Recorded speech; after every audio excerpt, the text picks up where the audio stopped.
გამარჯობათ. მოგესალმებით ძვირფასო ტელემაყურებლებო. ჩვენ კვლავ TV+-ის ეთერში ვართ.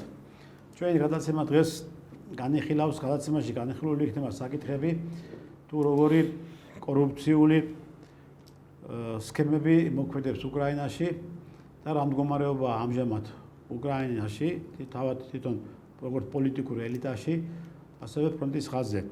თქვენ კარგად მოგეხსენებათ ტრამპის მოსვლის შემდგომ უკრაინაში გააქტიურდა ნაბუ.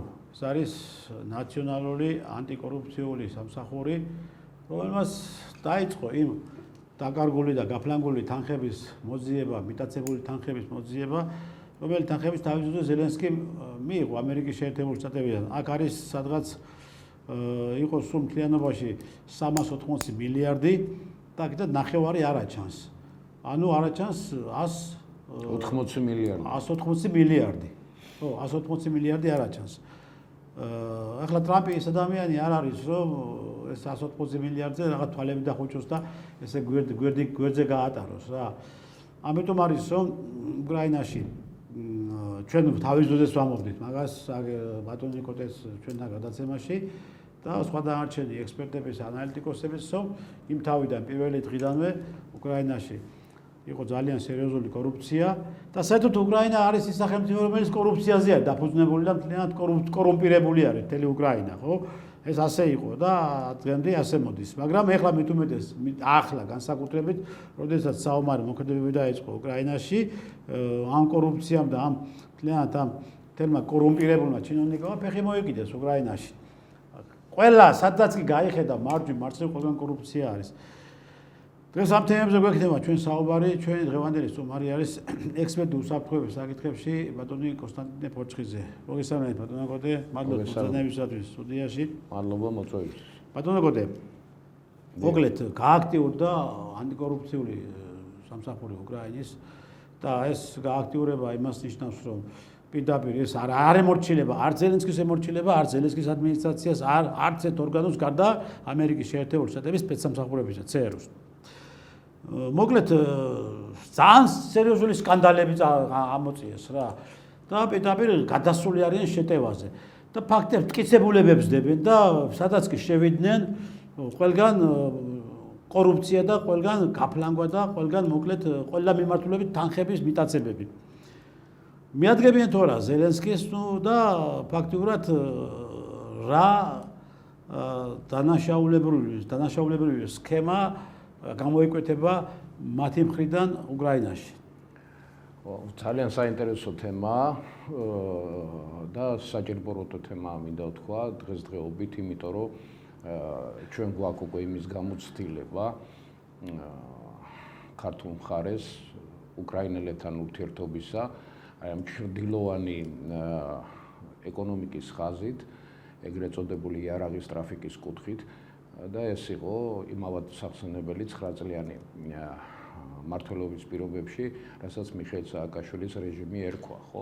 თქვენ იუშენკოს პრეზიდენტობას გულისხმობთ? კი, იუშენკოს პრეზიდენტობას გულისხმობ და ეს ყველაფერი დაიწყო 2004 წლიდან, როდესაც ვარდების რევოლუციის გზით მოსული საქართველოში ხელისუფლება და შემდგომ უკვე 1 წლის შემდეგ 2005 წელს ეგრეთ წოდებული ნარინჯისფერი რევოლუციის შედეგად მოსული ხელისუფლება უკრაინაში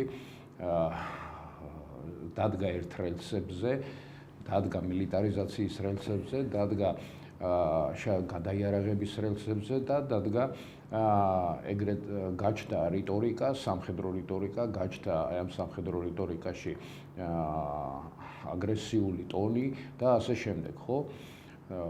ცოტა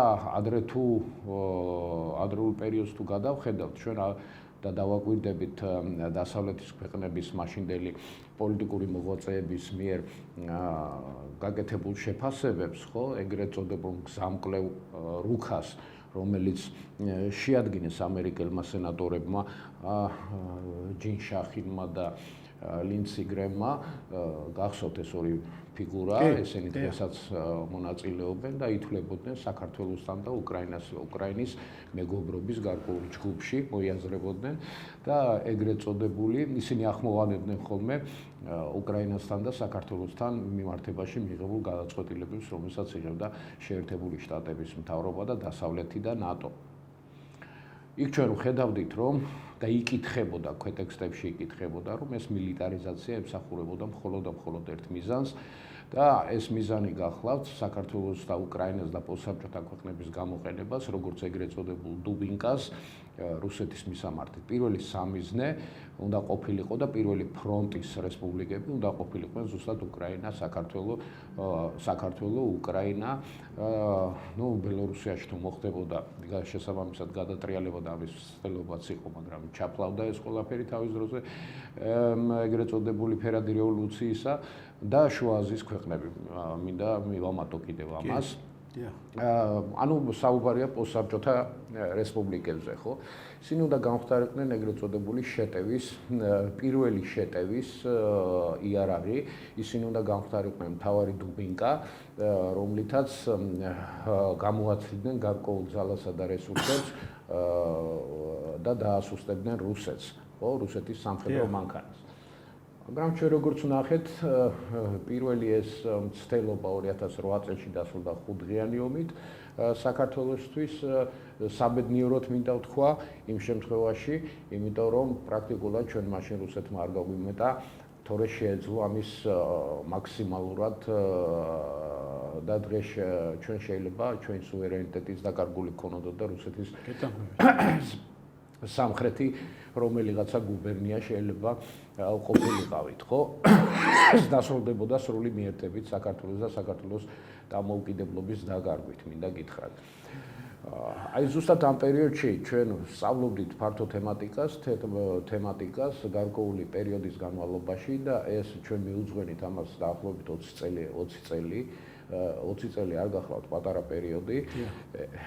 ეს ზოგიერთი სამხედრო 20 წელიწადს რო იმსახურებს იმაში, რა ქვია, ძალოვან სტრუქტურაში უკვე ის პენსიაზე გადის ამ შემთხვევაში, მაგრამ ჩვენ და გარკვეულმა ოფიცრებმა დავიწყეთ ამის შესწავლა ჯერ კიდევ მიხეილ სააკაშვილის ხელისუფლებაში ყოფნის პერიოდში და აღმოვაჩინეთ ბევრი საინტერესო დეტალი იმისა, რომ საქმე ჰქონდა იარაღით უკანონო ვაჭრობაში და ამაში ჩართული იყო მთელი კოჰორტა ცნობილი ფიგურებისა, მათ შორის ისეთებისა, როგორიც იყო ბუტი, როგორიც იყო ამერიკული კომპანიები, როგორიც იყო მათ შორის General Dynamics-ი, Armstead-ში, Martin Electronic Florida, Orion Strategy და სხვა კომპანიები, Paz Logistics ახლა ვახსენე ისრაელის კომპანია, კიდევ იყო რამოდენიმე ისრაელის კომპანია სამწუხაროდ ახლა არ მაქვს აქ ისა რა ქვია მთელი მონაცემები, მაგრამ ეს მონაცემები ჩვენ გაგვაჩნია. და იყო უკრაინული კომპანიები ჩართული, ბელორუსული კომპანიებიც იყო ამაში ჩართული, ცნობილი ბელორუსი, ასე ვთქვათ, მილიარდერის პევტიევის, რომელიც არის გაქცეული დღეს ბელორუსის ტერიტორიიდან და იმყოფება გასულია ძირითადად და მას თავის კომპანია გადატანილი აქვს გაერთიანებულ ემირატებში და იქ დაარსებული აქვს Beltech Export FZE კომპანია, რომელსაც ჰქონდა ურთიერთობები საქართველოსთან, საქართველოს თავდაცვის სამინისტროსთან. ძირითადად ეს შეეხებოდა ბატონტრისთან, თქვენც იცით ეს თემა ძალიან კარგად, შეეხებოდა იმ სახსრებს, რომელიც შეერთებული შტატებიდან მოდიოდა საქართველოში, ანუ საუბარია იმ 6 მილიარდი დახმარების უდიდეს ნაწილზე, რომელიც თავდაცვის სამინისტროს სტრუქტურასა და ძალოვან სტრუქტურას უნდა მოხმარებოდა. აი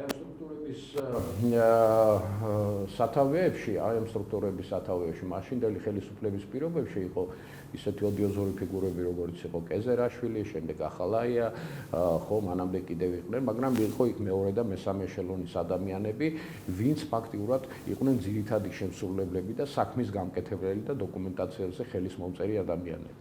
მათ შორის ეს ადამიანები დღესაც ფუნქციონირებენ, არიან საქართველოს ტერიტორიაზე. და ზუსტად მათი აი ამ საშუალებების გამო, მათი აი ამ საშუალებებით შეიქმნა ის კოლ-ცენტრები, რომელზედაც დღეს ერთი აჟიოტაჟი არის ატეხილი საქართველოში, ხო? სხვათა შორის მე თქვენს ეთერში გავაჟღერებ ახლა ერთგვარად სენსაციურ ინფორმაციას, იმიტომ რომ მე ბატონ ლილუაშვილს ვარ შენახვედრი, ერთ-ერთზე და ის მასალები ეს მაშინ ის არ გახლავთ და არ იყო ძალოვანი უწყების წარმომადგენელი, ჩვენი ერთ-ერთი ახლობის საშუალებით მოხდა ეს შეხვედრა. ეს შეხვედრა შედგა ვაჟა-ფშაველაზე, ერთ-ერთ რესტორანში, ყაზბეგის ლუდის ბარია.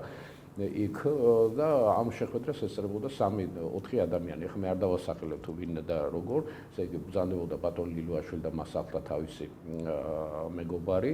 აი ამაზე ჩვენ ეს დოკუმენტაცია გადავეცით მას, რაც ეხებოდა იარაღით აი ვაჭრობის სქემებს და იმედი ჰქონდა, რომ ის ქართულ ბანკის გავლენიანი პირი იყო მაშინ იმ პერიოდში და ის მოახერხებდა რომ ქართული ოცნების ხელმძღვანელობისათვის მათ შორის უპირველესად პირველი პირებისათვის მიეწოდებინა ინფორმაცია აღნიშნულის თაობას.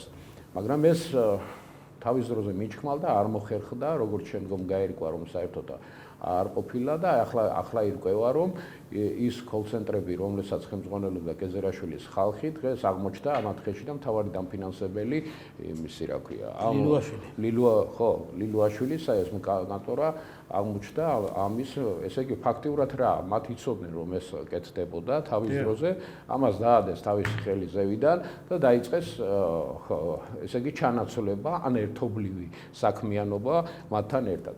ამიტომ პროკურატურამ აი ეს მიმართულება და ეს მიმართულება პირდაპირ კავშირშია იარაღით უკანონო ვაჭრობით მიღებულ შემოსავლებთან, რომელიც მიიღო თავის დროზე კეზერაშვილმა და კეზერაშვილის აი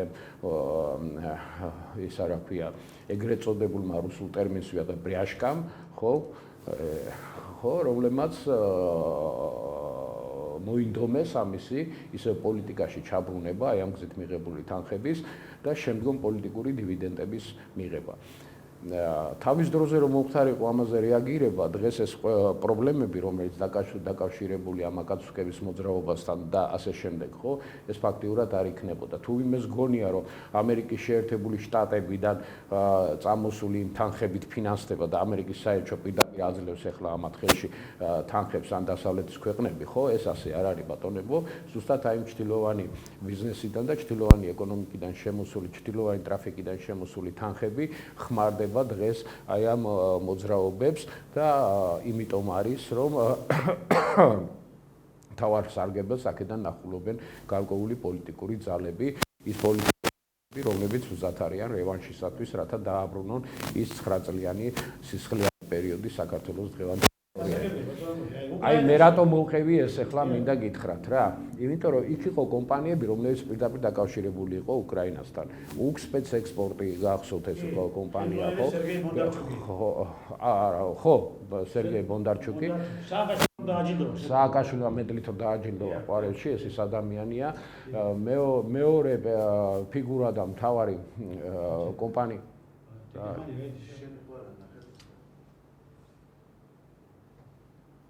ჩემი გატიშვილი. რო, კაი მაშინ. კოდი ლაბორატორია. ეხლა ჩაიჭი, მე ხო ჩამთული მოდა ვაფშე. კახა. ითიშება. შენ ლაბორატორია მაინც.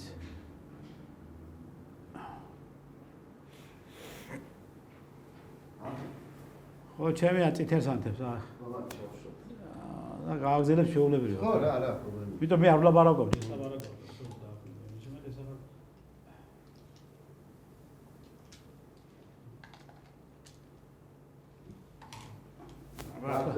აბა ნახე როგორია ხანახე ხმაისის კი კარგი დაიწყე სერგეი ბონდარჩუკი დავარ სერგეი ბონდარჩუკი ჩვენ ვიცით ეს უკსპეც ექსპორტის გენერალური დირექტორი ყოფილი ხო რომელიც ჩართული იყო ამ თემებში ჩვენ ვიცით ასევე კომპანია Bell Trading კონსალტინგი უკრაინული კომპანია რომელიც დაარსებული იქნა სეიშელის კუნძულებზე ხო და ამ კომპანიას მართავდნენ ვინმე კრის და ევა ბრაუნები დავით არის დიდი ეჭვი იმისი ეს ფაქტიურად ამაზე მუშაობა ალბათ მომავალში დააჭირდება პროკურატურას რომ იმუშაონ რა კავშირი აქვს დავით არახამიას და მის სახელსა და გვარს დავით ბრაუნს კრის და ევა ბრაუნებთან აი ამ კომპანიას სეიშელზე დაფუძნებულ ამ კომპანიაში სადაც მიდიოდა ბიუჯეტის დიდი სახსრები მე აბსოლუტურად დარწმუნებული ვარ ბატონ ტრისტან, რომ ის სქემები, რომლებიც დალაგებული იყო მაშინ ამ პერიოდში იგივე აი ამ ოფშორ ზონებთან დაკავშირებით, ხო, იქ საუბარია ვირჯინიის კუნძულებზე, საუბარია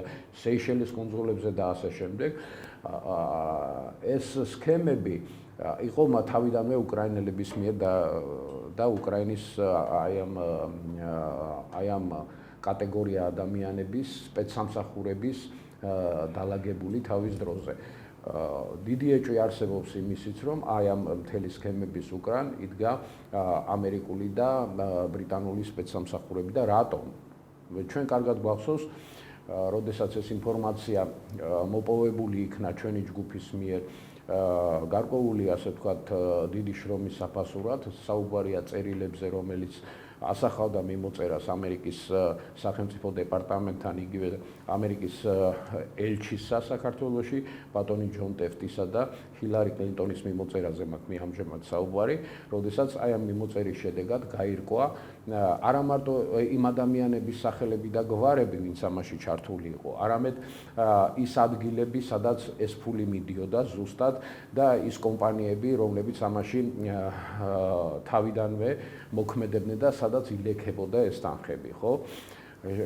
შემდგომ გადის გარკვეული პერიოდი და აი ამ პერიოდის გასვლის შემდეგ უკვე ჩვენ ვიგებთ, რომ ის ადამიანები, ვინც ამაში ჩართული იყვნენ, ფლობენ ქონებას უკვე დიდ ბრიტანეთში და ისე არის, რომ დიდ ბრიტანეთში და სეიშელის კუნძულებზე რეგისტრირებული კომპანიები გააჩნიათ. ჩვენ ვიცით ეს კომპანიები, ამ კომპანიების დასახელებებიც ვიცით. ვიცით ამ თავდაცვის მაღალჩინოსნების სახელი და გვარებიც, ვიცით თუ რა ქონებაზეა საუბარი, საცხოვრებელ ბინებზეა იქ საუბარი და ასე შემდეგ.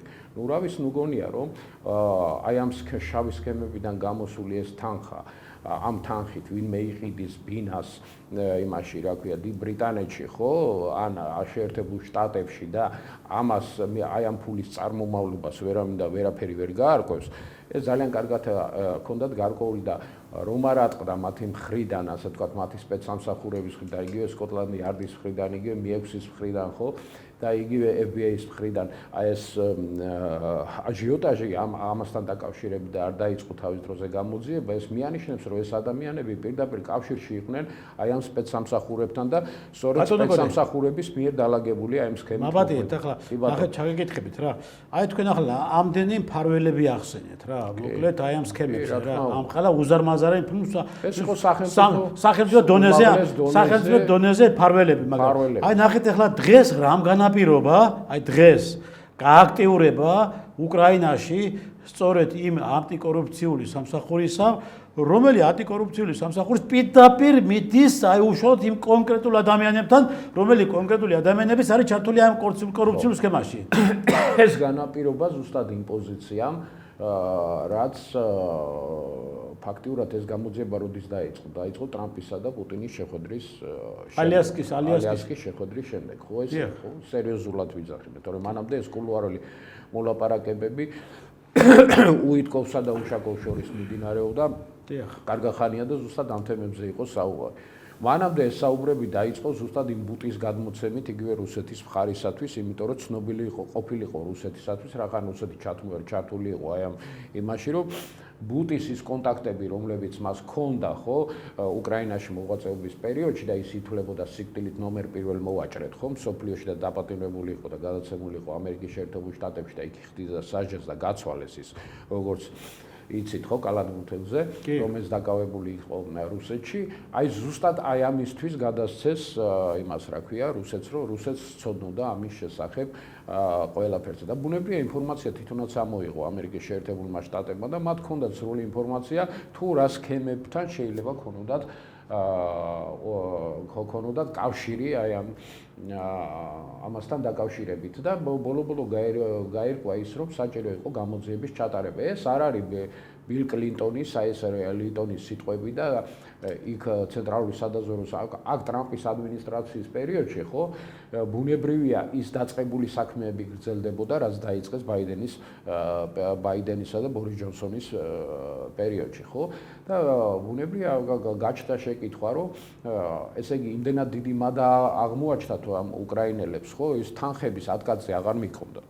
უკან აღარ აბრუნებდნენ. უკან აღარ აბრუნებდნენ გარკვეულ რაოდენობას. საბოლოო ჯამში ამან გამოიწვია ის, რომ შეერთებულმა შტატებმაც და ეხლა იმ ადამიანებმაც, ვინც ამას კურირებდნენ თავის დროზე, ხო, დასავლეთში, მათ შორის სენატში და მათ შორის იგივე იმის რა ქვია, პარლამენტში, ბრიტანეთის პარლამენტში, მათ დაიწყეს ამაზე მოთხოვნა და საუბარი თუ რა და როგორ და რანაირად. ამის მერე გამოჩნდა უკვე, იმ გამოძიების დაწყების შემდეგ გამოჩნდა, რომ ჩვენ მაღალ ჩინოსნებსაც, ხო, აი ამ ომის პერიოდში ამოუგდეს ის ქონებები, რომლებიც დიდ ბრიტანეთში ჰქონდათ. მათ შორის მე პირდაპირ ახლა დასამალი რა მაქვს. იქ სახლები და ისინი გააჩნიათ ცნობილ მაღალ ჩინოსებს, სულხან პაპაშვილს მაგალითად. ხო? გია ისა რა ქვია, კუხალეშვილს. იგივე თავდაცვის ყოფილ მოადგილეს მუჯირს. დავით მუჯირს. ესე იმ სქემის წარმომადგენლები არის. ხო, რა თქმა უნდა. ეს არ ვიცი ახლა ის სქემაში რამდენად მონაწილეობდა პაპაშვილი და ის რა ქვია, იმას რა ქვია, კუხალეიშვილი ბიზნესმენი, მაგრამ მუჯირის მონაწილეობა ამაში დასტურდება, იმიტომ რომ ამის დოკუმენტაცია არსებობს შესაბამისად. კი ბატონო, მათი ხელმოწერები ამ დოკუმენტაციაზე ხელმოწერები და თარიღებიც არის ცნობილი, როდის არის ეს ხელმოწერები. მერე აი არავის დაგვავიწყდეს, რომ როგორ ჩამოდიოდა ეს კოლცენტრებამდე. ჩამოდიოდა კოლცენტრებამდე იქიდან, რომ ვინმე ალექსანდრე ნინოა, ხო, რომელიც ფლობდა თბილისში კოლცენტრებს ნაციონალური მოძრაობის აი ამ მხარდაჭერისათვის, აი ამ დაკავებული იყო 2013 წელს. ის იყო შესყიდვების, მანამდე იყო შესყიდვების დეპარტამენტის. კი, გაცაგებია ჩვენ, მაგრამ არა ერთხელ რამე დაგითხეთ იცი. ეხლა შეხედე რა ხდება დღეს უკვე, აი მე მხედველობაში ვიყავს ეს 2-3 დღის. დღეს უკვე საკმაოდ ჩაერთო. არა, რამე ასგევნებით. მიადგენ უკვე არახამიას, მიადგენ იულია ტიმაშენკოს და ხო, რატომ მიადგნენ? ამოუღეს თანხები, როგორც კაბინეტიდან, ესე სახლებიდან. კი ბატონო, იმიტომ რომ ეს ის თანხებია, რომელიც თანხებიც ამერიკის შეერთებულ შტატებში გამოდიოდა. რა თქმა უნდა, აბა რა თანხები უნდა კონდეს ახლა იმას აი ამ პირობებში იმას როცა გაჩერებულია აბსოლუტურად მთელი ბიზნესი იმაში უკრაინაში ქალბატონ ტიმოშენკოს იმისათვის რომ განახორციელოს ან დავით არახამიას ხო დავით არახამიას აი ამ პირობებს ეხლა წეთქვენ ახსენეთ და არახამიას გვარი გააჟღერეთ იმ დავით ბრაუნის და მე მას არახამია არ მოიხსენებ ის არის დავით ბრაუნი რუსეთში დაბადებული დავით ბრაუნი რომელიც არის ამერიკის მოქალაქე, რომელიც არის ამერიკის სპეცსამსახურების, ასე ვთქვათ, იმისი, რა ქვია, კონტროლის ქვეშ და მის გარდა მაგისა, ის პიროვნებები და პიროვნებათა ჯგუფი, მათ შორის პოროშენკო, მათ შორის ის პირები, ვინც აი ამ საქმიანობაში ჩართულ, მათ შორის სააკაშვილი ჩვენი მხრიდან და ბევრი სხვა ხო. ახლანდელი ადმინისტრაციის ხელმძღვანელი, რომელიც გადააყენეს ამ ერმაკის და ამას ჭირდება კომპლექსური გამოძიება, მინდა ვთქვა. თუ დაიწყება კომპლექსური გამოძიება ამ თემებთან დაკავშირებით, სერიოზულ თემებთან დაკავშირებით, ეს გამოავლენს ძალიან სერიოზულ დანაშაულს, რომელსაც ჩადიოდნენ ამერიკელებისა და ასე ვთქვათ, აი ამ შავის კრიმინალური სამყაროს ხელშეწყობით საქართველოსა და უკრაინის მაღალჩინოსნები ერთად. გარდა მაგისა, ხო? ამერიკელები რო აწარმოებენ აი ამ გამოძიებას, რატო არ კითხულობენ საქართველოში ჩადებულ თავის 6 მილიონზე, რატო არ აწარმოებენ 6 მილიარდზე ამ გამოძიებას, ხო? ესეც გამოძიების ერთ-ერთი თემა უნდა გახდეს მათთვის დაინტერესების, თუ მათი სხვა ინტერესები არ არის ჩადებული ამაში. ბატონო, ეხლა ნახეთ, ეხლა რა ხდება, ანუ უკრაინაში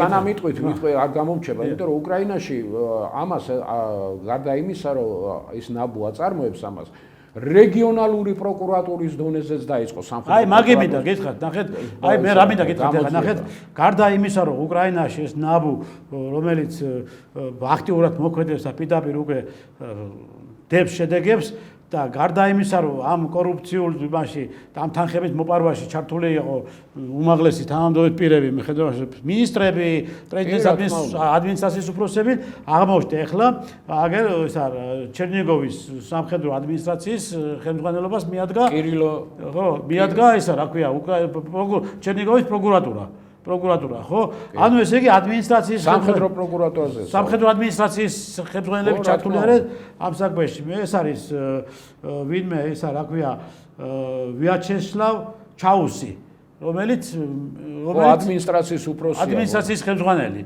ჩერნიგოვის ოლქის. ჩერნიგოვის სამხედრო ადმინისტრაციის. სამხედრო ადმინისტრაცია. ანუ დაბალ დონეზე ჩადიან უკვე. ესე იგი გამოდის რომ უფრო დაბლად ჩავლენ? რა თქმა უნდა, უფრო დაბლად ჩავლენ და ალბათ ჩავლენ საერთაშორისო კავშირებზე თუ სადმე ღმერთმან უკნას, რომ იმ იარაღის გარკვეული ნაწილი ისევ არ გადიოდეს საქართველოს ტერიტორიაზე. ღმერთმან უკნას. არა, ეს იყო, ღმერთი ეს იყო. ხო, ესქემები იყო ადრე და არსებობდა ესქემები არც არ წასულა. ხო, აქამდე ჩავიდნენ. შეიძლება ჩავიდნენ და მივიდნენ იმ გამოძიებამდე. ახლა ქალბატონ ტიმოშენკოს ბუნებრივია გამოძიების ქვეშ რომ მოყვა, მას მოაყოლებენ იმის შესახებ, რაც მან განაცხადა 2010 წლის 1 ოქტომბერს რადას ხდომაზე, რომ გამოვიდა და საქართველოსთვის იარაღის მიწოდების თემატიკა რომ გაჟღერდა. ჩვენ გახსოვთ, ეს დოკუმენტები ჩვენმა მეგობრებმა მოახერხეს იქიდან და გაგვისაჯაროვეს და გადმოგიგზავნეს თავის დროზე, ხო? მადლობა მათ ამის გულისთვის და ეს დოკუმენტაცია ქონდა, მეც ქონდა და თქვენს ქონდათ და თავის დროზე ეს პროკურატურასაც მივაწოდეთ ჩვენ აი ამ დოკუმენტაციის, მაგრამ არავითარი ნოლი რეაქცია იყო საერთოდ და დღემდე ყურებში ბამბა აქვს გაკეთებული ერთი მხრიდან და მეორე მხრიდან და არავინ არაფერს არ აკეთებს ამის თაობაზე.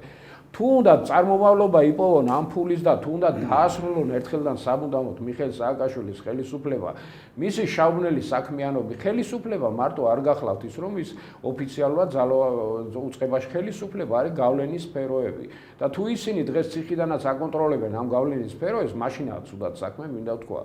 ამიტომ არის, იმიტომ რომ სათავეში ეს ჩtildeოვანი მხარე უნდა მოხსნან. ეს არის პროკურატურის და ნორმალური სამართლებრივი სახელმწიფოს უფლება და მოვალეობას. მინდა გითხრათ, რომ განახორციელონ ის შესაბამისი ოპერატიული ღონისძიებები და შესაბამისი სამართლებრივი, ასე ვთქვათ, ნაბიჯები იმისათვის, რომ დაადგეს სამართლებრივი შედეგი ამ საკითხთან დაკავშირებით და ერთხელ და სამუდამოდ უთხრათ ჩვენ იმ ამერიკელ კოლეგებსაც, რომ თქვენ იცით რაზე ხუჭავდით თვალს და რატო ხუჭავდით ამაზე თვალს, თუ იცოდით, რომ ეს თქვენი ფული ისევე როგორც დღეს უკრაინაში ამაზე ხმას იღებთ, რატო საქართველოში რომ მოდიოდა ეს 6 მილიარდი იმაზე არ იღებთ, იმიტომ რომ საქართველოს დღეს შემოტოვებული ყავთ, გესმით, ჯერ კიდე ჭირდებათ რაღაცაში, ჭირდებათ რომ არიონ სიტუაცია დღესდღეობით, ხო?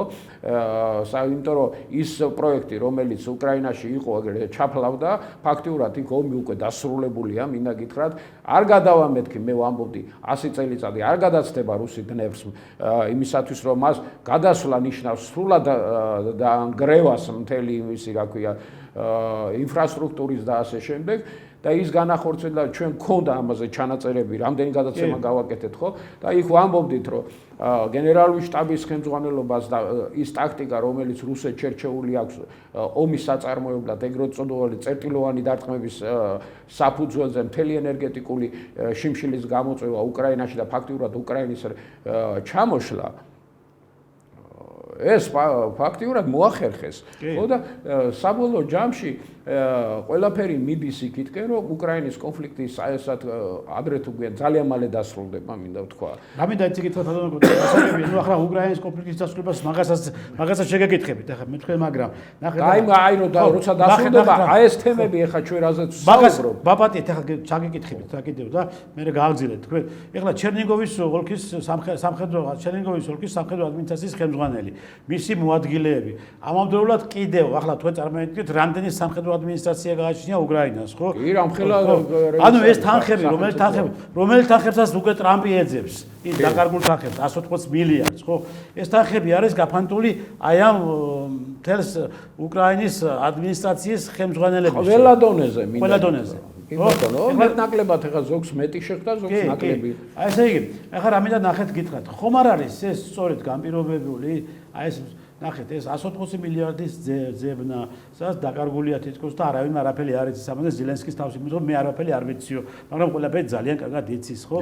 აქეთ ამერიკის მაგას გეტყვის, არაფერი არ ვიცი. ხო, ამერიკის შეერთებული შტატების პრეზიდენტი, ესე იგი, მოკლედ მთელი ამ ისა ჩადებული რესურსი იმასთან დაკავშირებით, რომ როგორმე ეს ომი შეაჩეროს, მაგრამ ჯერჯერობით ვერ ხერხდება. რუსეთის ფედერაციის პრეზიდენტი პუტინი გამოდის და ამბობს, რომ კი ბატონო, მე მზათა ვარ დავიწყოთ საუბარი და დავიწყოთ შეთანხმებები და შეჩერდეს ეს ომი. და ეხლა გუშინ წინ გააკეთა ტრამპმა განცხადება, რომ ამ ომის შეჩერებას ხელს უშლისო ზელენსკიო. პირდაპირ ხელი დაადო უკვე ზელენსკის. კი ბატონო, ზელენსკი უშლის ხელს და თქვენ თუ დააკვირდებით, როგორ შეიცვალა რიტორიკა იგივე დასავლეთის ლიდერების, იგივე მაკრონის და მერცის, ხო? დღეს მაგრამ რუსეთი ევროპული ქვეყანა არის. ხო, რუსეთი ევროპული ქვეყანაა. რატო, რამ გამოიწვია ეს? მე მინდა პირდაპირ გეტყვი, რამ გამოიწვია, იმიტომ რომ ჩვენს ტელეარხებზე ეს არ გახმაურებულა, რუსეთმა პირდაპირ განაცხადა, რომ გერმანიის გაერთიანების ხელშეკრულებიდან ის გამოდის. აჰა. გასაგებია. ეს რას ნიშნავს? ეს იმას ნიშნავს ფაქტიურად, რომ მან დაიტოვა უფლება სტატუს კოს აღდგენისა. გაავლებს ისევე ხელახალ საზღვარს. რა თქმა უნდა და ეს იყო ამ თემაზე არ საუბრობს არავინ ბატონებისთან, არ საუბრობენ არც ექსპერტები და დღეს საქართველოში არავინ, მაგრამ თუმცა მათთვის ეს ცნობილია, არ აწყობთ ამ თემატიკის ესე დალაგება. ფაქტიურად გერმანელები აღმოჩნდნენ ეგრეთ წოდებულ ცვანგს უწოდებენ, ჭადრაკს თამაშობენ, ხო? აი ჭადრაკის ამ ტერმინოლოგიით აღმოჩნდნენ ცვანგში და ისინი იძულებული არიან ანგარიში გაუწიონ ამ განცხადებას, იმიტომ რომ ამ განცხადებას თვით ვალდებულება მოიხსნა რუსეთმა იმისათვის, რომ თუ მის გერმანიიდან მის ინტერესებს შეექმნება საფრთხე, ის უპასუხებს ადეკვატურად ამას. და მეორეც არის რა, დღესდღეობით რის ეშინია, მე იმ დღეს უსმენდი ბატონ კედმის ძალიან საინტერესო პიროვნება გახლავთ, მინდა გითხრათ, ეს არის ისრაელის დაზვერვის სამსახურის ყოფილი ხელმძღვანელი იაკოვ კედმიზე მაქვს საუბარი, საკმაოდ სერიოზული ფიგურაა, მინდა გითხრათ და საკმაოდ სერიოზული ექსპერტის გახლავთ და ნატივი არის ერთ-ერთი მძლავრი სპეცსამსახური ისრაელში დღესაც და იმას პატივსცემენ როგორც ისრაელში, ისევე რუსეთში და ისევე სხვა ქვეყნებშიც და ის სერიოზული ფიგურაა.